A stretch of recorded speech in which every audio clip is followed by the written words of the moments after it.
En ce dernier jour de l'an, au lieu du bilan de l'année, c'est plutôt le sujet sur la peine de 20 ans et de 2 millions d'amendes infligées aux 46 militaires ivoiriens qui animent les débats dans les grains de la capitale malienne. Il y a ceux qui pensent que la peine prononcée est légère.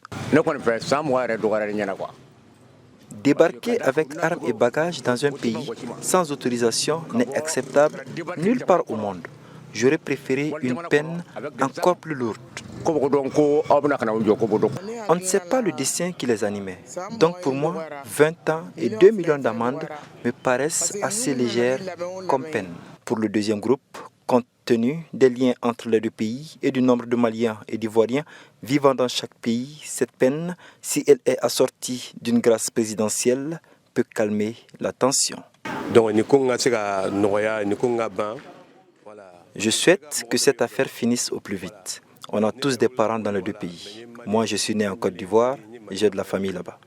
Mes frères sont ivoiriens et moi, je suis malien. Je demande aux autorités des deux pays de vite dépasser ce passage assez malheureux. Je ne dis pas que les soldats ivoiriens sont arrivés par la meilleure des voies, mais je crois que cette affaire peut être résolue de façon diplomatique dans l'intérêt de nos deux pays.